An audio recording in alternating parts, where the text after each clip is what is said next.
नमस्कार मित्रांनो, तू ही रे माझा मितवा या मालिकेच्या आजच्या भागामध्ये आता आजीला अंजली ही शांत करत असते आणि त्याच वेळेला अर्णव देखील खाली आलेला असतो आणि आपल्या आईचा जळालेला फोटो जेव्हा अर्णव बघतो तेव्हा त्याला खूप वाईट वाटतं आणि त्याच्या मनातच खूप त्रास निर्माण व्हायला सुरुवात होते.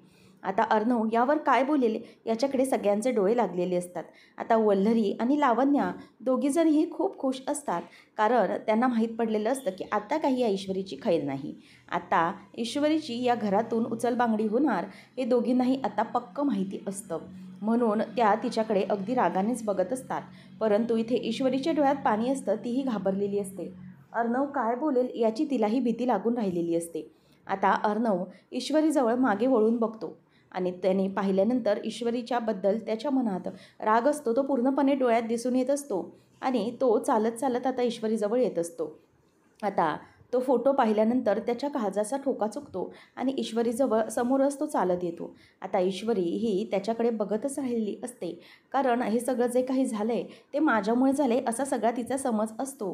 म्हणून ती पूर्णपणे आता घाबरून आणि रडून रडून अगदी वेड्यासारखी झालेली असते आणि काय बोलेल आता अर्णव याचं तिला खरंच काही माहिती नसतं. त्याच्यामुळे लावण्या वल्लरी एकमेकींकडे अगदी हसत राहिलेले असतात.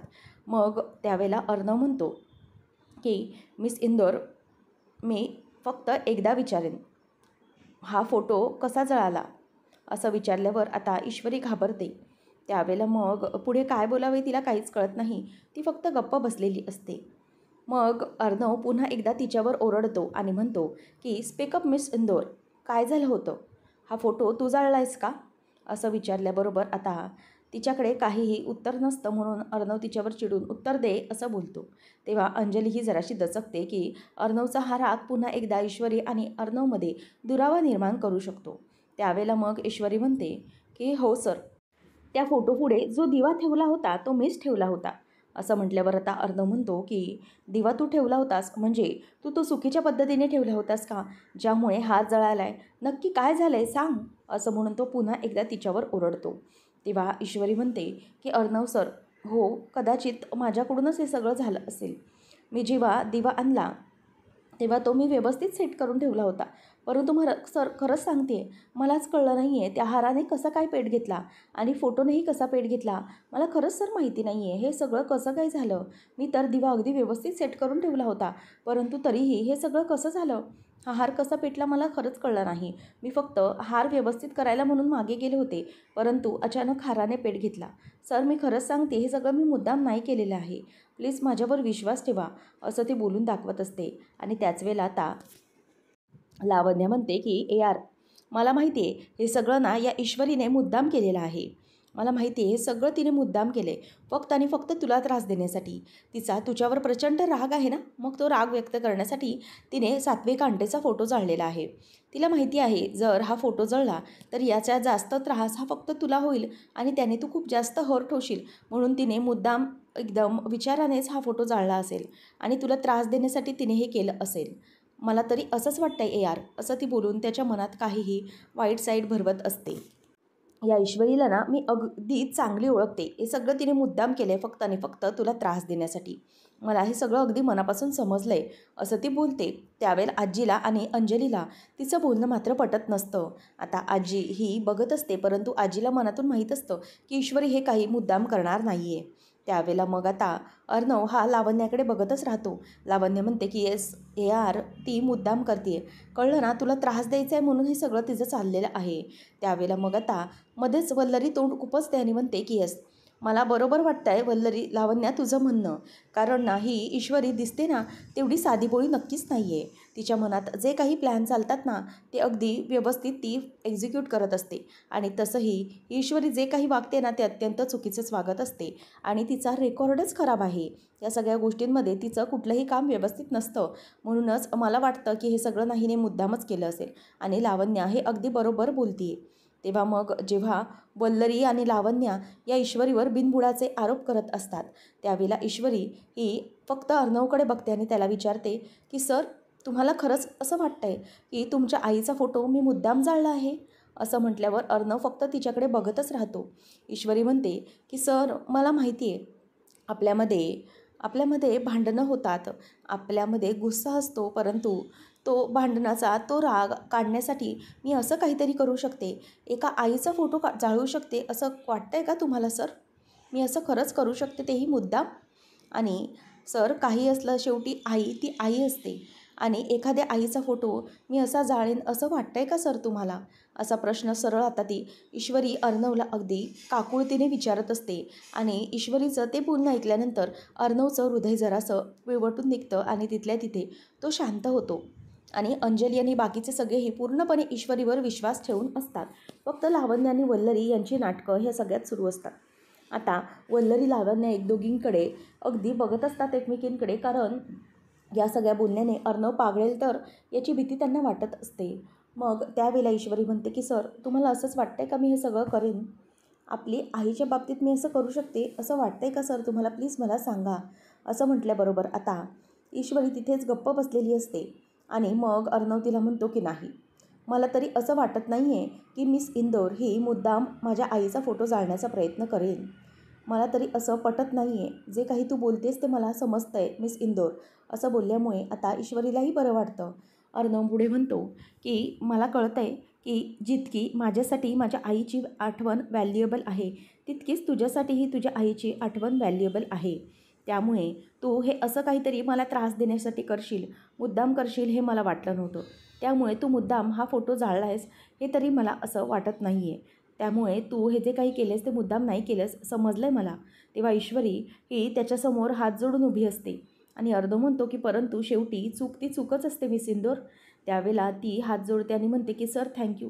तुम्ही माझ्यावर विश्वास ठेवलात, परंतु मला कळतं आहे की माझ्याकडून ही खूप मोठी चूक झाली आहे. नकळत का होईना, परंतु त्याची शिक्षा मी भोगायला तयार आहे. तुम्ही यासाठी द्याल ती शिक्षा भोगायला तयार आहे मी सर. असं बोलून ती हात जोडून उभी असते आणि बिचारी खूप रडत असते. परंतु ईश्वरीचं ते असं रडणं पाहून अंजली आणि आजीला आतून खूपच वाईट वाटत असतं. परंतु इथे आता लगेच लावण्याला वल्लरी खुणावते की अगं काहीतरी कर, नाहीतर अर्णव पटकन तिला माफ करून टाकेल. मग लावण्या म्हणते की वा, what a move Ishwari, what a move.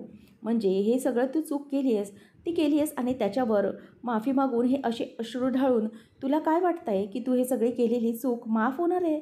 आणि तू ही अशा प्रकारे हात जोडून ARकडे माफी मागतेस आणि अशा माफीने जो आंटीचा फोटो जळाला आहे तो परत येणार आहे का? अगं तू आजीला इतकं हर्ट केलेस, आजीला बघ किती वाईट वाटते, किती दुःख झालं आहे, त्याचं काय? आणि आजी आता लावण्याकडे बघतच राहते की ही काय बोलते काय नक्की. नंतर ती पुढे म्हणते की ARला बघ, तो फोटो जळाल्यामुळे सात्विका आंटीचा किती हर्ट झाला आहे तो आतमधून. मग त्याचं काय करणार आहेस तू? अशी माफी मागून ते सगळं भरून निघणार आहे का? असं आता पटकन ती विचारते. ती म्हणते तू फोटोपुढे, तू त्या हारापुढे दिवा आणून ठेवला आहेस, तो हार जाळला आहेस तू, आणि तू काय सांगतेस की तुला माफ करायचं आहे म्हणून. मग त्यानंतर वल्लरी म्हणते की हो, किती काही झालं तरीही या ईश्वरीला आपण माफ करू शकत नाही. हे जे काही दुःख झाले ना ते फक्त आणि फक्त ईश्वरीमुळे झालं आहे आणि तिच्या हलगर्जीपणामुळे हे सगळं झालं आहे. आणि अंजली म्हणते की अगं लावण्या, जरा प्लीज तिचं ऐकतेस का? तेव्हा लावण्याचं असं बोलणं ऐकल्यानंतर वल्लरी म्हणते की अंजली, एक मिनिट, मला तरी काही चुकीचं वाटत नाही आहे तिचं बोलणं, आणि लावण्य जे काही बोलते ना अगदी करेक्ट बोलते आहे. तेव्हा मग लावण्य पुन्हा बोलायला तयार करते की हो ना, म्हणजे हिने फोटोपुढे हार ठेवला होता, तिथे दिवा आणला आणि मुद्दाम फोटो जाळला आहे. तेव्हा मग अर्णव हा म्हणतो की एक मिनिट लावण्य, एक minute, I have a question for you.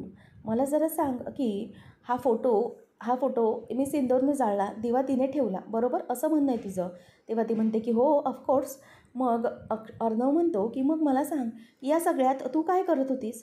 म्हणजे मिस इंदोरने दिवा ठेवला, तो हार पेट घेतला आणि फोटो जाळला असं तुझं म्हणणं आहे. मग या सगळ्यात तू काय करत होतीस? तेव्हा मग ती विचारते की म्हणजे, आणि तिची जरा ततपप होते. तेव्हा मग तो म्हणतो की अगं हो, म्हणजे तू तिच्यावर आरोप करतेस ना, तर तू कुठे होतीस एवढंच मी विचारते. तेव्हा मग वल्लरी म्हणते की अर्णव, अरे हे काय करतोस तू? म्हणजे तू तिच्यावर डाऊट घेतो आहेस का? तेव्हा ती म्हणते की नाही. तो म्हणतो नाही, मी डाऊट घेत नाही आहे मामी, मला फक्त प्रश्न पडला आहे की हे सगळं करताना ही होती तरी कुठे? तेव्हा त्यावेळेला ती पटकन म्हणते की हो, मी होती इथेच होते, परंतु मी इकडे आजी आणि मामीबरोबर गप्पा मारत होते. त्यावेळेला आता लगेच अर्णवलाही कळलेलं असतं की हे सगळं जे काही घडलं आहे ना, त्याच्यामध्ये फक्त ईश्वरीची काही चूक नाही आहे. तेव्हा तो म्हणतो की मला एवढंच वाटतं आहे की ईश्वरीने जे काही केलेलं आहे ना त्यामध्ये तिची काहीच चूक नव्हती. आणि जर तू हे सगळं बघत होतीस तर मग तू तिथे लक्ष द्यायला हवं होतेस. आणि लावण्याचं तोंड आता बंदच झालेलं असतं. यापुढे आता लावण्याला तो काहीच बोलत नाही. लावण्य फक्त तोंड बंद करून बसलेली असते. आणि अर्णव हा ईश्वरीला म्हणतो की मला तरी असं वाटतंय की यामध्ये ईश्वरीची काहीच चूक नाही आहे. आजी, आपण तिला माफ करूया, कारण तिने जे काही केलं आहे त्यामध्ये तिची काहीच चूक नाही आहे असं मला वाटतं आहे. आणि त्यामुळे मिस इंदोर हे सगळं मुद्दाम करणार नाही हे देखील मला पटतं आहे. असं म्हटल्याबरोबर आता इथे ईश्वरीला खूप रडायला येत असतं, कारण अर्णवने तिला कुठल्याही प्रकारची शिक्षा न करता तिला माफ करण्याचं ठरवलेलं असतं. म्हणून ती अगदी गप्प बसलेली असते आणि तिथल्या तिथे रडायला हात जोडून सुरुवात करते. आता ईश्वरीचं जे काही रडणं असतं ते पाहून अर्णवलाही खूप वाईट वाटायला लागतं. ईश्वरी ही जेन्युइन आहे, ती मनातला राग काढण्यासाठी असं कधीही वागू शकत नाही असं अर्णव सगळ्यांसमोरच डिक्लेअर करतो. त्यामुळे तिला बरं वाटतं. आता अंजली ही ईश्वरीकडे धावत येते आणि ती रडत बसलेली असते. त्यामुळे अंजली तिला जवळ घेते आणि शांत करत असते.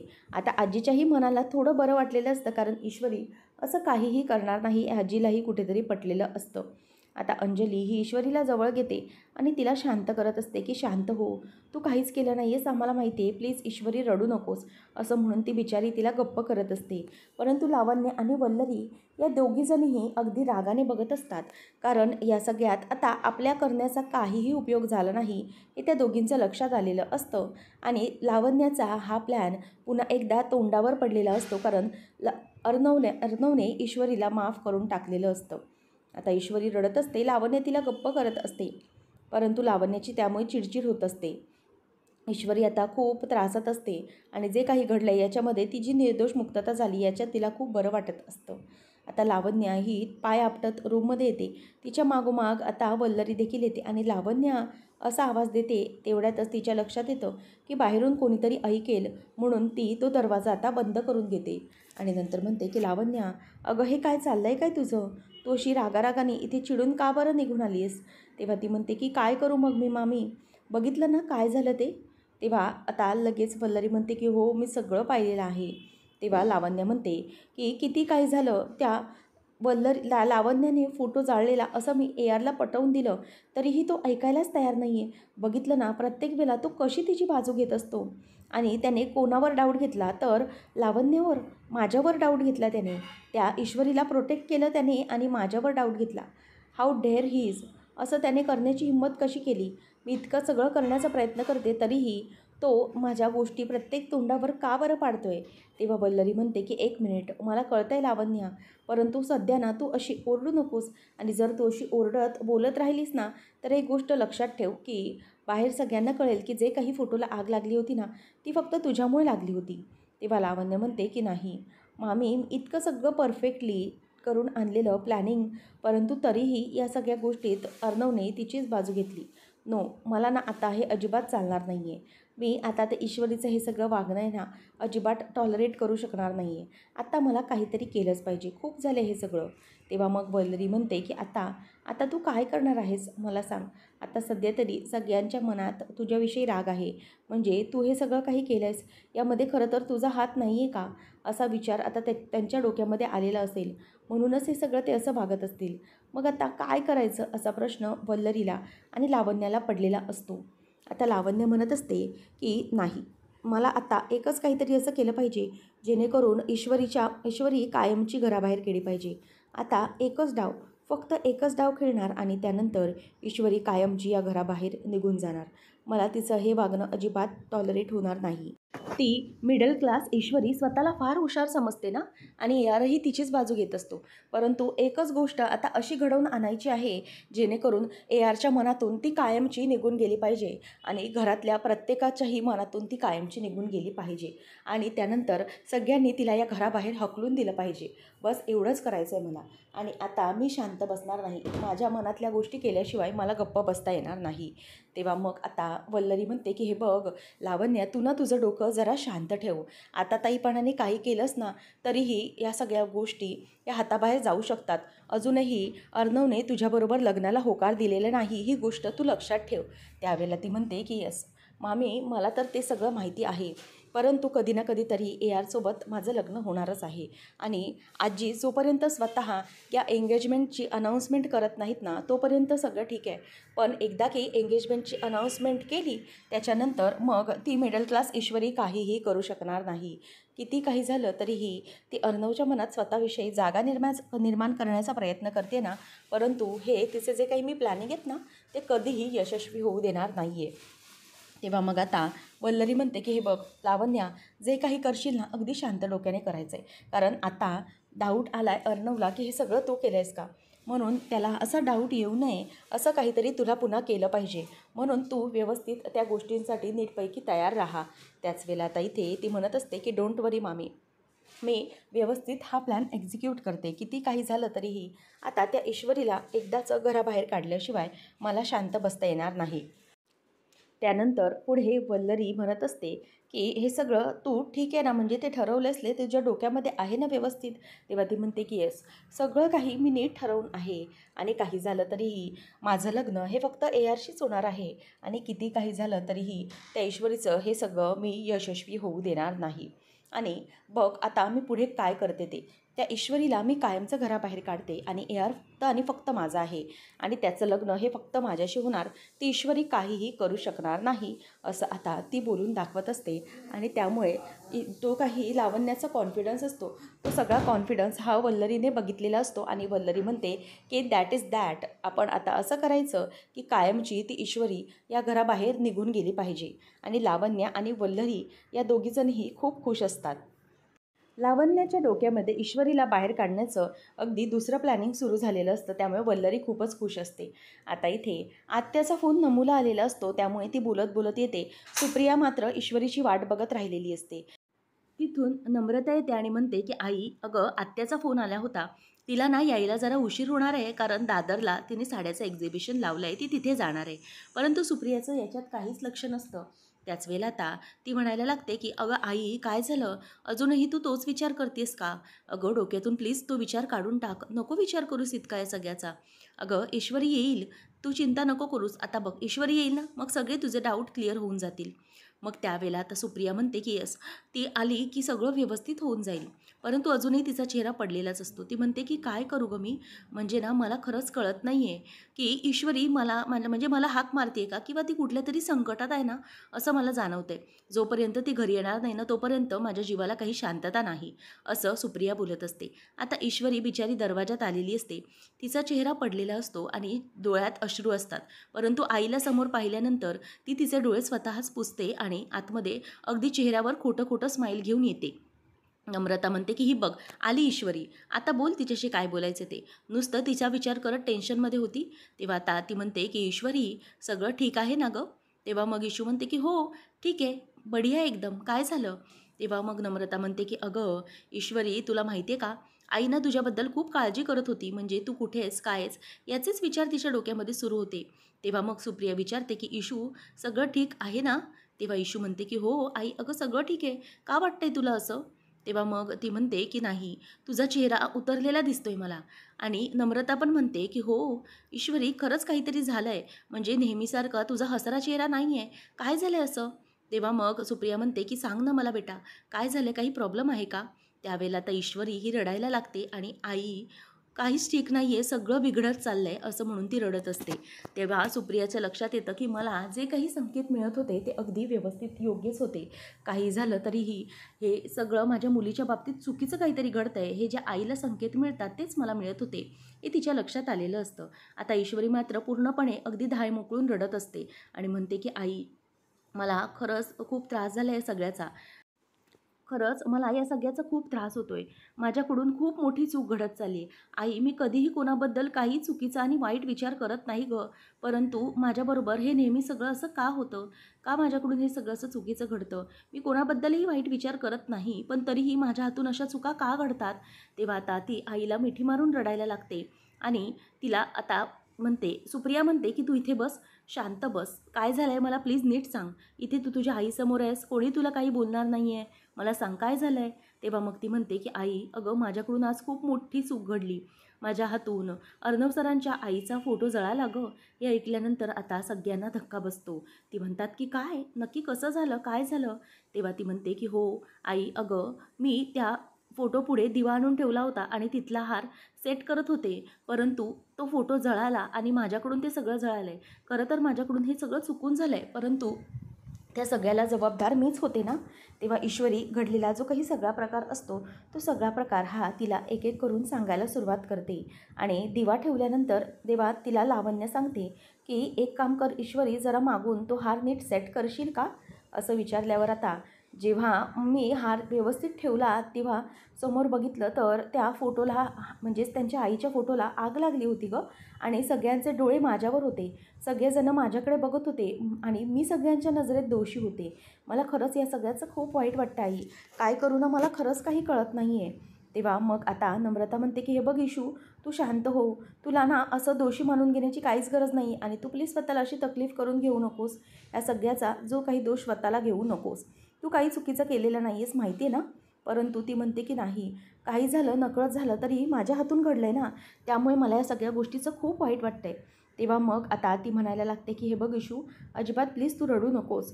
तेव्हा मग आता लावण्या ही तेव्हा मग नम्रता आता तिला पाणी आणून देते आणि म्हणते की हे घे तू पहिले पाणी पिऊन घे. आणि तिला सुप्रिया पण म्हणत असते की हो बघ बाळा शांत हो, तू नाही ना काही केलंस मग नको चुकीचा विचार करूस. तेव्हा ती म्हणते की हो अर्णव सरांनी घेतलं मला समजून त्यावेळेला, परंतु माझ्या मनात हे गिल्ट राहिलंच ना गं की माझ्यामुळे सगळं घडलं आहे. खरं तर तिथे मामी लावण्या खरंच खूप बोलल्या मला, खूप वाईट वाटलं मला, त्यांनी मला जवळजवळ दोषीच ठरवून टाकलं होतं. ते सुप्रिया म्हणते की हो बाळा तू शांत हो, हे बघ आता अजिबात नको रडूस, सगळं ठीक आहे ना आता, मग नाही त्रास नाही करून घ्यायचा. नम्रता म्हणते की मला तरी वाटतंय ना इशू, हे सगळं ना जे काही घडलं आहे ना त्याच्यात तुझा काहीच हात नाही आहे. मला तर वाटतंय ना की हे सगळं ना त्या लावण्याने केलं असणार. मला तरी तिच्यावरच डाऊट येतो की तिने हे सगळं घडवून आणलं असणार. तेव्हा मग आता लगेच पुढे नम्रता म्हणते की तू ना स्वतःला दोषी मानणं बंद कर आधी, आणि हे सगळं सहन करण्याची तुला काहीच गरज नाही आहे. तू नाही केलेस ना काही आणि तुझं मन साफ होतं, मग तुला हे सगळ्याचा त्रास करून घेण्याची काही एक गरज नाही. आम्हाला अंदाजा आहे की तिकडे तुला काय काय ऐकावं लागलं असेल, परंतु तरीही तू स्वतःला अशा प्रकारे त्रास करून घेऊ नकोस, असं नम्रता तिला समजवत असते. पुढच्या भागामध्ये आपण पाहणार आहोत की आता मामा हा अंजलीला म्हणत असतो की काय अंजली आणि जावई बापू, काय हो तुम्ही काय करता, म्हणजे किती त्रास देताय, माझी भाची किती रागवली आहे तुम्हाला माहिती आहे का, खूप राग आला आहे तुम्हाला तिला तुमचा. नंतर अर्णव म्हणतो की येस, माझ्या ताईच्या डोळ्यात पाणी आलं आहे आणि तुम्ही हे सगळं जे काही केलं आहे ना ते आम्हाला अजिबात आवडलेलं नाही आहे. तुम्ही फसवलं आहे आणि तुम्ही चीट केलेलं आहे तिला, त्यामुळे you have to pay for this, असं म्हणून आता तो तिला बोलतो. आणि त्याच वेळेला राकेश हा अगदी घाबरतच तिच्याकडे बघायला लागतो, कारण सगळं काही अर्णवला समजलं की काय, आणि म्हणूनच त्याची भीती आता त्याला वाटायला लागते. आता राकेशला अर्णव बोलून दाखवत असतो की तुम्ही जे काही ताईला चीट केलं ना त्याचे परिणाम तुम्हाला आता भोगावे लागणारच आहे, आणि तसं तुम्हाला मी असं सोडणारच नाही आहे, असं अर्णव आता त्याला बोलून दाखवतो. त्यामुळे त्या राकेशला एकदम भीती वाटायला लागते. तर इथे ईश्वरी ही नम्रताला म्हणत असते की ताई तुला खरंच असं वाटतंय की तो फोटो हा लावण्याने जाळला असेल मुद्दाम. तेव्हा नम्रता म्हणते की हो, मला तर तिच्यावर पूर्ण डाऊट आहे की तो फोटो तिनेच जाळला असेल, तसंही ती संधी शोधत असते तुला त्रास देण्याची. तेव्हा ती म्हणते की हो मला काही कळत नाही आहे, परंतु ताई जर तू म्हणतेस तसं लावण्याने जर त्या मॅडमचा फोटो जाळला असेल तर अर्णव सर हे तिला नंतर शिक्षा देतील, त्याच्या अगोदर मीच तिला शिक्षा देणार आणि असा धडा शिकवणार ना की तिच्या आयुष्यभर हे सगळं लक्षात राहिलं पाहिजे. असं म्हटल्यानंतर आता इथे ईश्वरी ही पूर्णपणे सेट झालेली असते, आणि जर लावण्याची चुकी असेल तर मी तिला सोडणार नाही हे तिने आता ठरवलेलं असतं. त्यानंतर मग पुढे आता काय करणार आहे ईश्वरी आणि लावण्याच्या बाबतीत ती काय करणार हे पाहणं अगदी रंजकतेचं ठरेल. अशाच मालिकांचे अपडेट्स जाणून घेण्यासाठी आजच आपल्या चॅनलला सबस्क्राईब नक्कीच करा.